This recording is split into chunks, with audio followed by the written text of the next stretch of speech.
وتفقد الطير فقال ما لي لا أرى الهدهد أم كان من الغائبين لأعذبنه عذابا شديدا أو لأذبحنه أو ليأتيني بسلطان مبين فمكث غير بعيد فقال أحطت بما لم تحط به وجئتك من سبأ بنبأ يقين إني وجدت امرأة تملكهم وأوتيت من كل شيء ولها عرش عظيم وجدتها وقومها يسجدون للشمس من دون الله وزين لهم الشيطان أعمالهم فصدهم عن السبيل فهم لا يهتدون ألا يسجدوا لله الذي يخرج الخبأ في السماوات والأرض ويعلم ما تخفون وما تعلنون الله لا إله إلا هو رب العرش العظيم الله أكبر الله أكبر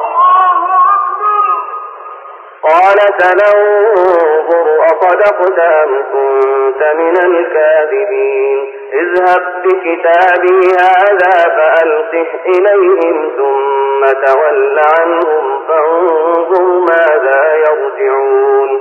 قالت يا أيها الملأ إني ألقي إلي كتاب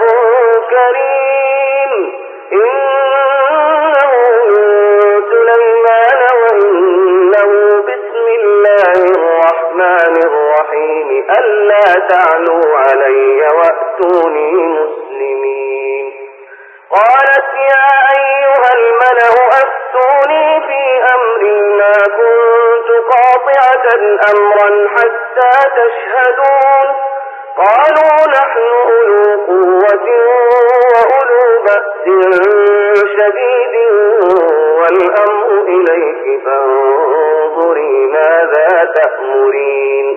قالت إن الملوك إذا دخلوا قرية أفسدوها وجعلوا أعزة أهلها أذلة وكذلك يفعلون وإني مرسلة إليهم بهدية فناظرة بما يرجع المرسلون فلما جاء سليمان قال أتمدونني بمال فما آتاني الله خير مما آتاكم بل أنتم بهديتكم تفرحون ارجع إليهم فلنأتينهم بجنود لا قبل لهم بها ولنخرجنهم منها أذلة وهم صاغرون قال يا أيها الملأ أيكم يأتيني بعرشها قبل أن يأتوني مسلمين قال عفريت من الجن أنا آتيك به قبل أن تقوم من مقامك وإني عليه لقوي أمين قال الذي عنده علم من الكتاب أنا آتيك به قبل أن يرتد إليك طرفك فلما رآه مستقرا عنده قال هذا من فضل ربي ليبلوني أأشكر أم أكفر ومن